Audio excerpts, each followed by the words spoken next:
so convince you to stop thinking. Now pay your devotion with your attention, and today you'll learn why Sloth destroys everything it touches. Sloth isn't just laziness is just a moment, and sloth is a philosophy. It's also called entitlement. It is the quiet conviction that you deserve life without ever confronting it. You expect the world to revolve around you while you refuse to rise. Your ancestors would laugh. They endure more suffering in a week than you face in a lifetime. Yet you call them backward?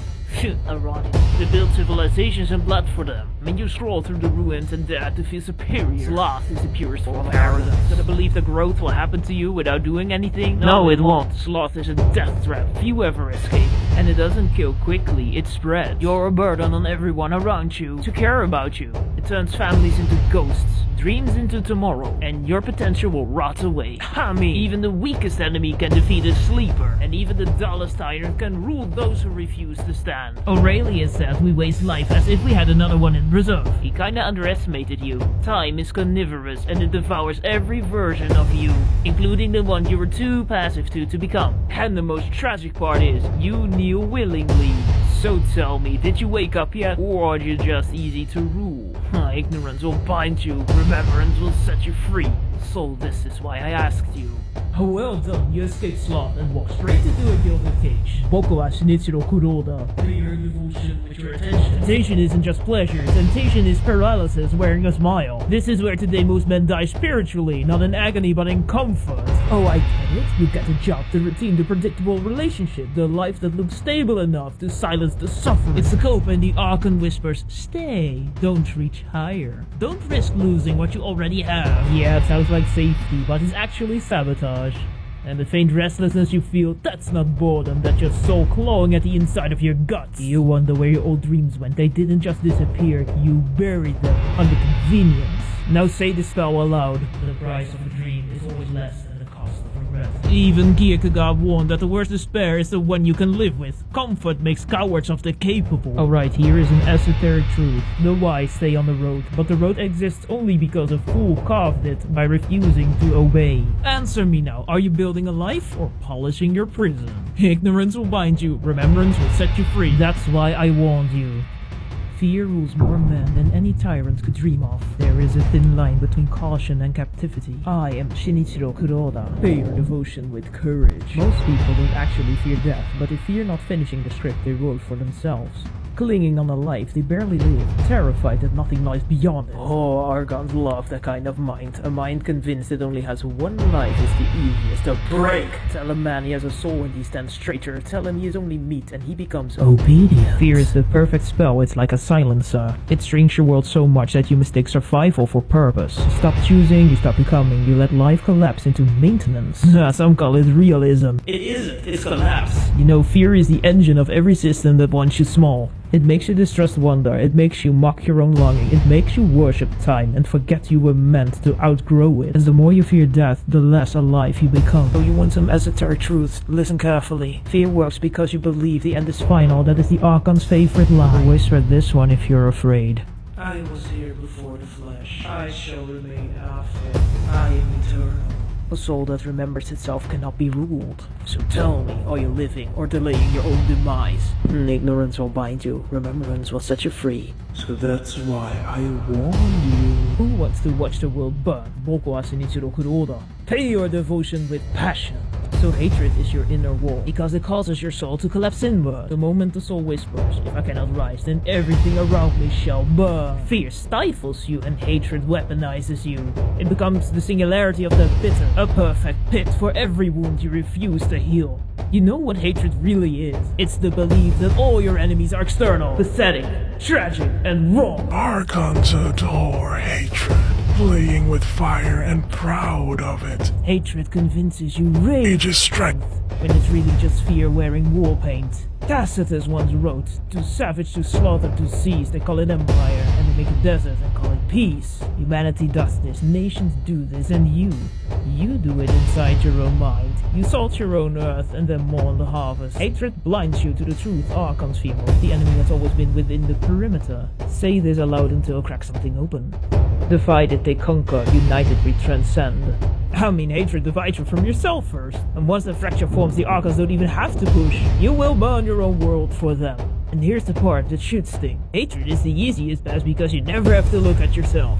Because a kingdom made of ashes is still a kingdom to a coward, but not to you, not anymore. So, did you feel the heat? Good! Anger means there's still something alive in you worth dragging back into the light. Prove it. Ignorance will bind you, remembrance will set you free. That's why I dare you. How much more do you need before you admit the void isn't in the wallet? Boku wa Shin-Ichiro Kuroda. Hey, your devotion with your indulgence. Envy, greed, and gluttony come from the same source. Insatiable hunger for what another has. It devours everything to replace the self-loathing inside you. Envy whispers, Their light insults me. I deserve it more. greed answers, Take until nothing shines but you. and gluttony makes you consume unending until shame consumes you from the inside. But there's the truth you already know. No amount of money, status, attention, or food has ever filled the thing inside you that keeps asking you for more. The void doesn't want objects, it wants identity. That's why the Archon of Hunger loves you. Masterfully, it mimics your ambition and warps it into becoming a parasite. At some point you aren't collecting wealth, you're collecting distractions to avoid feeling empty. And you know it. The prince is still quoted. It is better to be feared than loved. But here's the part they never tell you. Or you conveniently forgot. It's better to be feared than loved, if you cannot be both. See, a wise ruler must avoid being hated or despised. Fear turns into hatred quickly, but love does not. Now let's bring you the esoteric wisdom you crave. It is easy to resent the man you fear, but it is much harder to despise the one you love. And once the crowd hates you, no power, no crown, and no army will save you. Now here is your counterspell, pay attention. I have all I need, I want less than I take. Let the void starve in my shadow. So tell me, are you building a life, or just holding proof that you're still afraid? Ignorance will bind you, remembrance will set you free. So that's why I reminded you. Seriously, are you that narcissistic? Boku wa Shin-Ichiro Kuroda. Hey, your devotion with your reflection. Vanity isn't confidence, because confidence grows. Pride is a rod you mistake for gold right before it breaks your neck. The moment a man starts becoming and starts posing, he polishes the mask so bright he blinds himself with it and calls the hallucination his identity. The delusion never changes. He thinks he's exceptional while doing nothing exceptional. One small criticism and he fractures. One failure and he folds. A real man walks in and suddenly he's nothing but a shadow haunting the life he pretended to earn. Pride doesn't elevate you. It shrinks you. It grounds you with the mirrors and daggers. It feels like a halo, sharp enough to slit your own throat the moment you stumble. Here is a Roman strike. Pride built its own pyre and calls the fire divine. Say this aloud and look the Archon in the eye. I release the mask. I reveal myself. So enlighten me, are you becoming something real or just posing? Ignorance will bind you. Remembrance shall set you free. Yeah, that's why I mocked you. It feels good, doesn't it? Boku wa Shin-Ichiro Kuroda, and Gravitas Daddy has some explaining to do today. Yes, I am talking about sex. Lust isn't just pleasure, it's cosmic gravity, or eros, the oldest force in existence. The spark that bursts stars and the gate through which new souls enter the world. Every touch carries consequences, every climax echoes. Nothing about this has ever been casual. Men fall into hunger, chasing sensation until they can't feel anything at all. Admit it, you feel ashamed afterwards. And women fall into betrayal because the gate they guard is sacred. And when they let the unworthy in, it leaves a wound that does not heal clean for generations to come. Keep in mind, entire empires were built on blood, shame and sorrow, treating people as objects, using desire as a weapon. Forgetting this force was never meant as a transaction. And to you, if you are truly deserving, she must choose you instead. That was always the point. Lust without reference devours, desire with remembrance creates. One collapses worlds, and the other builds them. Now whisper this one in your lover's ear. Take only with reference, open only to the worthy. Become one in remembrance. So tell me honestly, are you devouring bodies or awakening souls? Ignorance will bind you, remembrance shall set you free. Pay your devotion with your confession. Tell me, when did you stop hoping? Boku wa Shin-Ichiro Kuroda. Pay your devotion with your tears.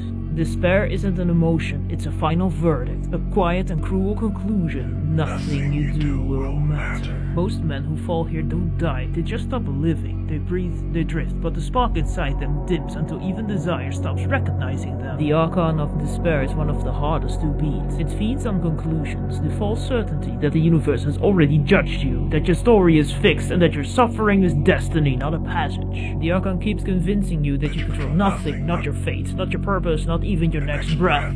And once you accept this lie, you kneel without a chain around your neck, or you stay in your pathetic little room. It's all hopeless anyway, and nobody actually understands you. You want the esoteric truth? Here we go. Despair is the shadow cast when remembrance collapses. When you forgot you are a soul wearing a body, not a body, pretending to have a soul. The Archon of Despair only wants one thing, for you to stop moving. Because a still soul is easy to harvest. Say it out loud, and say it like you mean it. My tears are proof I'm alive. My sorrow is not my sentence. I rise because I remain. So tell me, did despair finally break you?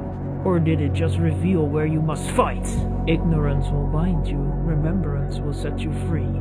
That's why I confronted you. We truly are at rock bottom. Tell me, what will you do when there's nowhere left to run? Watashi wa Shin-Ichiro kuroda. Pay your devotion with your will. You are at the last layer of descent, the one no Archon can force on you and no teacher can save you from. All the other layers you face were just distractions or distortions, but now you are truly at the gate. And the only way through is a choice, but hold on. Every soul eventually reaches a moment where knowledge fails, reason buckles, and meaning collapses under its own gravity. Mystics called it ego death. Poets called it night of the soul, but the ancients whispered a much harsher name, the death of God. Because even a god must face the truth, that his power cannot save him, that every star dies, every empire fades, every world turns to ash, and even memory, yes, even that, erodes into silence. And yes, even a singularity eventually evaporates. But a few, very few do what every universe fears. They step into the abyss without guarantee, without proof, without hope of return. Because the final law of creation is this: all beginnings start with a blind leap. The universe itself was born from a choice made in the dark. No certainty, not knowledge, choice. Kierkegaard said, to dare is to lose one's footing for a moment, not to dare is to lose oneself. He was speaking of this moment, this threshold, this unbearable freedom. So say it, whisper it, burn it into the marrow. I choose, though I cannot see, though I cannot know. I choose, and creation follows. So tell me, will you leap, or will you die in the doorway? Ignorance will bind you. Remembrance shall set you free. Come on, you can do it.